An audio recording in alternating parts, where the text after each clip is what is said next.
Hey everyone, thank you for joining us here in the Navigant Credit Union Broadcast Center. I'm Molly O'Brien. I'm joined by Dr. Janice Santos, and she was born in Puerto Rico. She also got her medical degrees there.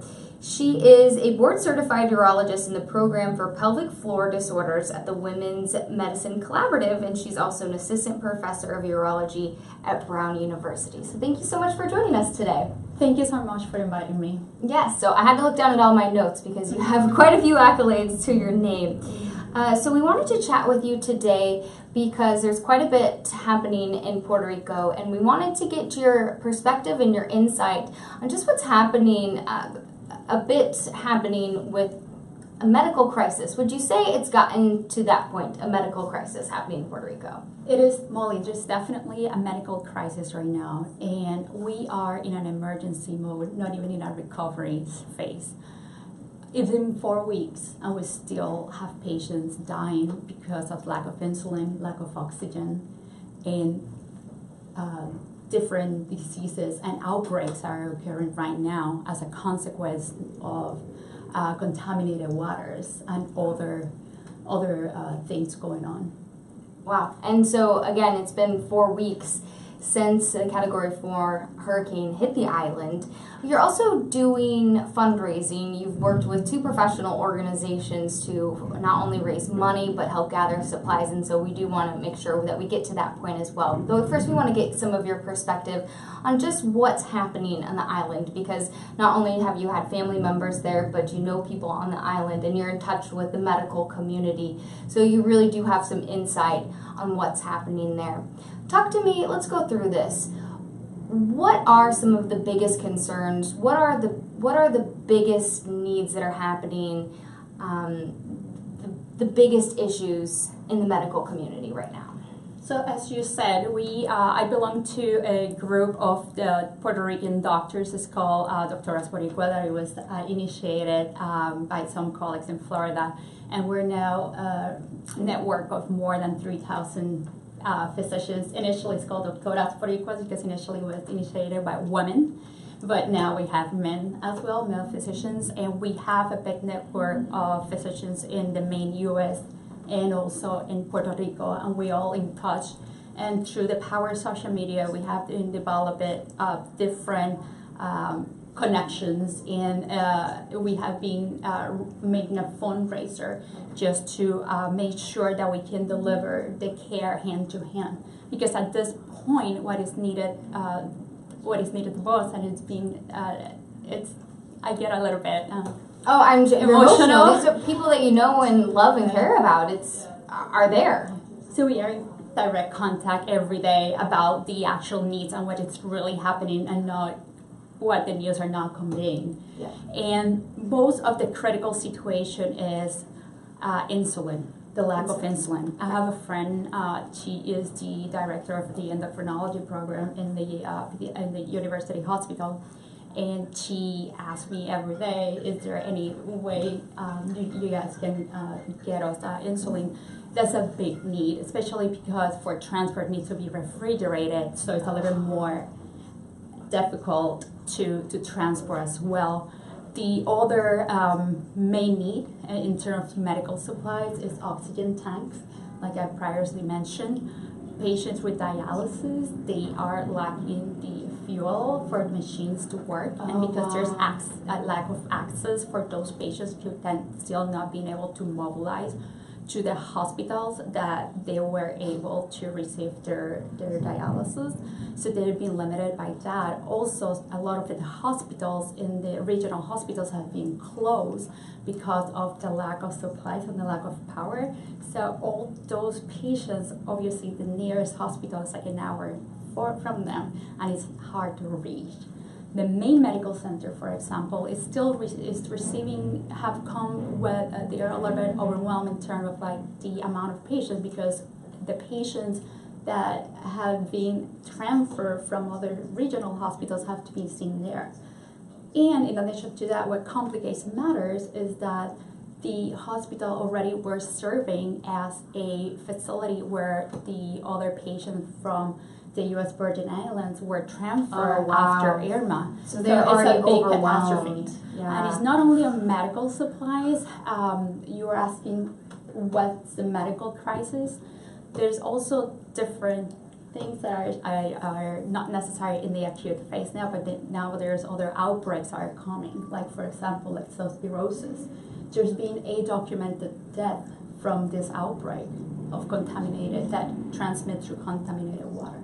So not only are we looking at the problems that are happening right now, but we have problems that we're going to see additional problems down the road. So dealing with contaminated water, I was curious, do you think that we're going to see, whether it be now or in the future, mosquito-borne illness?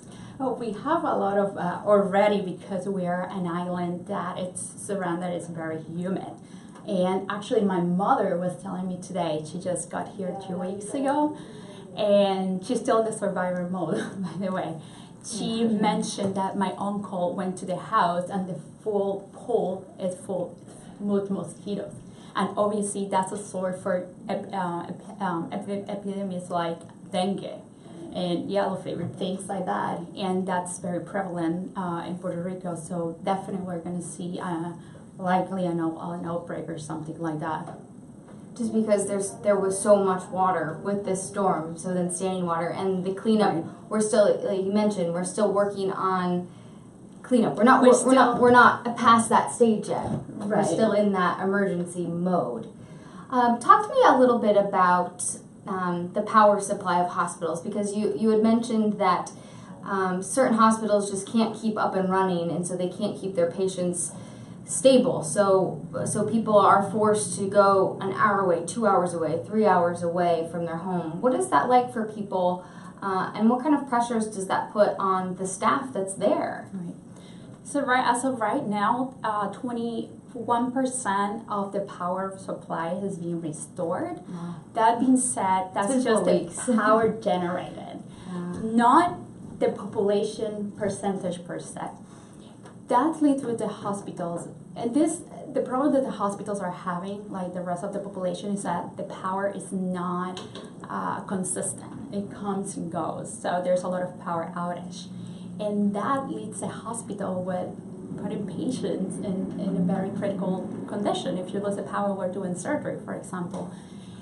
In addition to that, the generators that the hospitals have been working with, it's been 4 weeks. Obviously, they're starting to break down. And in addition to that, the cost of the diesel used and the fuel to maintain those generators is high, it's elevated. Plus, it's really a rare commodity right now. No kidding. So as we move forward, it's not just, like you mentioned, we're in that crisis mode. You mentioned that your mom is still in survivor mode, and it sounds like from what you've told me that you're getting that feeling a lot. People that you've spoken with, there's a lot of desperation on the island. You mentioned that another substantial issue, mental health. It's not just these physical diseases that are popping up. It's going to be a mental health crisis. Talk to me a little bit about this. It hit me very hard, because I don't think that that's been mentioned before. Talk to me about that. Only that's a very sensitive subject, which it really affects us deeply. Open situations of stress, people tend to develop depression. They tend to obviously, it's a lot of psychological stress involved in not being able to feed your families, not being able to have enough water involved in, I may get a disease if I'm getting water, the non-potable water that I'm receiving. So there's, through communications, through colleagues in the island, we are aware that this has been an issue, mental crisis, because there's been report of suicides in the island, and this is really heartbreaking, because this is something that is one of the things that it should be looked into.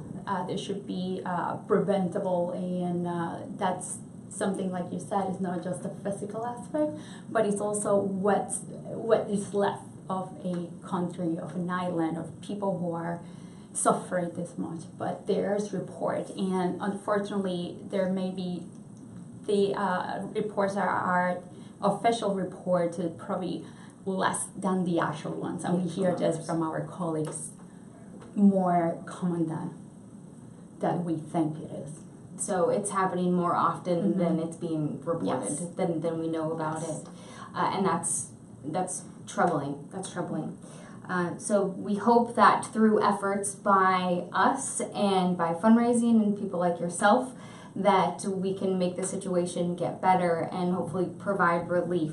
Before we get to what you've been doing and how people can help, let's talk about a couple more things. You said that there, in your opinion, there are 5 areas that will remain critical in the next few months. Let's go over some of those. You mentioned infrastructure, physical and healthcare worker shortage, inadequate insurance coverage, disease outbreaks, and mass migration of Puerto Ricans to the mainland. Talk to me just a little bit about those and why you see those as being critical in the next couple months. So there's just to mention a few, but let's start with infrastructure.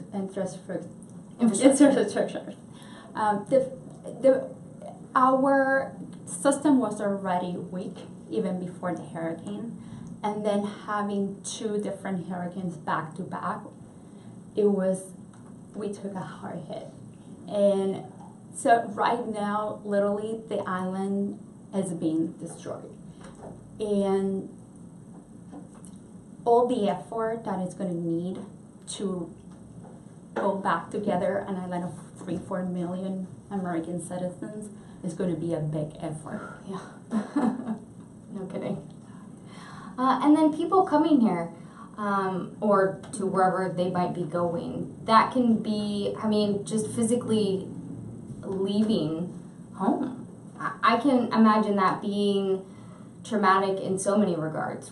Monetarily, emotionally, adjusting to a place. I can see that being tough in a lot of ways.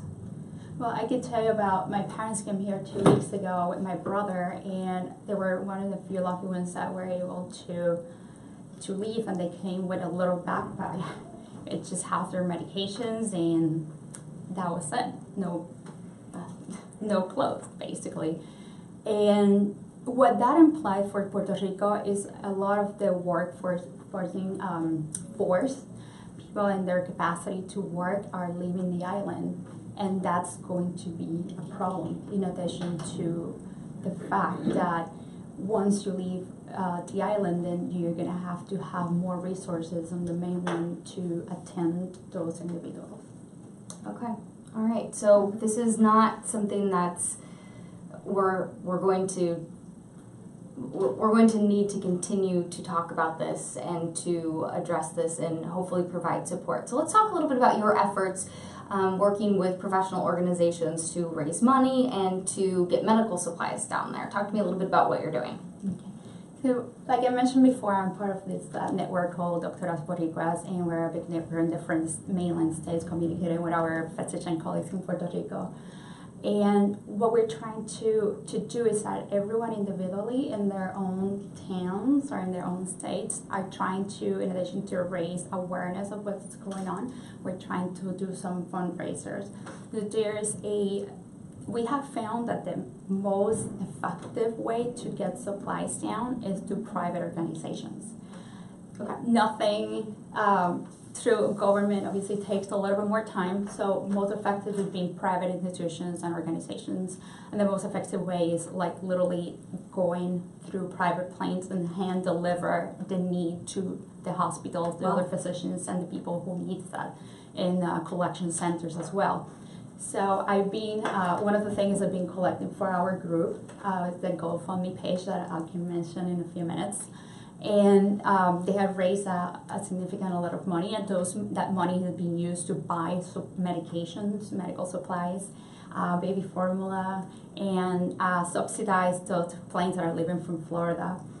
And been also working with the Association of Puerto Rican Professionals. There was like a massive collection, and we signed a lot of a lot of supplies. They already went through ship, and they already got there last week. Oh, that's great.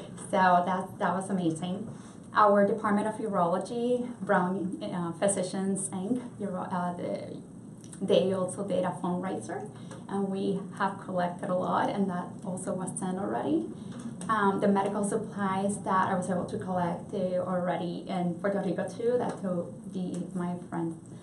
And currently I'm still collecting more medical supplies and more general supplies to be able to get it down there.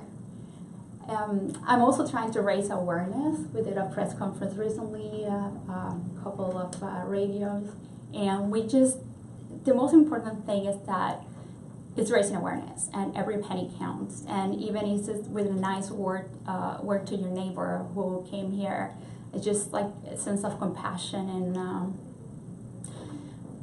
and feel bad, because at some point it can be your family in that situation, and God forbid, but we just have to remember that there are people that are dying every day, and this I hear every day from my colleagues, and hopefully I know that there's been a big support from like Brown University and Brown Medical School, especially with the students that are in need, because it's not only supplies, it's also other things like their careers that have been put on hold. It's everyone's life of so many people being put on hold. So there's a lot of people out there that are helping with this effort, and it's not just one person, it's been many people. It's anonymous people, and they all, one thing at a time, it doesn't matter how small or how big it is, makes a big difference, and it helps Puerto Rico. It helps, and we can all do a little something. And I think it's great that you're out there talking about it and helping others, because if we don't know about it, then we don't know what we can do about it. Before you go, because we need to wrap up here, can you show us your shirt, and where can people get these? Because they're beautiful, and you also have another one. You said you had a friend who was a graphic designer, so they nailed it. Yeah, so this is going to be for fundraiser. There are teachers that were designed by Paul Francis Lumber, who is a graphic designer, and all the proceeds are going to go for Puerto Rican Relief Fundraiser. Thanks, Kate. Yeah, just gorgeous. And if you want one, well, we just printed this for sample, so we're going to start massive printing them. And we're going to have a website, but for now, if you're interested, you can send me an email at my jasmd25@gmail.com. Perfect. And we'll make it happen. Yeah, Perfect. I think that your friend nailed the design, so great job. They're both beautiful. So thank you so much for talking about this today and helping us raise awareness, and also get some insight on actually what's happening down there. Because 20 seconds of a soundbite or a news clip doesn't always do it justice. So now I feel like we have some insight on what's going on. So doctor, thank you so much for joining us today. I really appreciate it. Thank you. Please, everybody, hang tight. We'll have that information on our website as well if you're interested in making a donation or joining the effort in some way whatsoever, and getting involved in helping send medical supplies to Puerto Rico. So hang tight as we get set up for our next guest, everyone.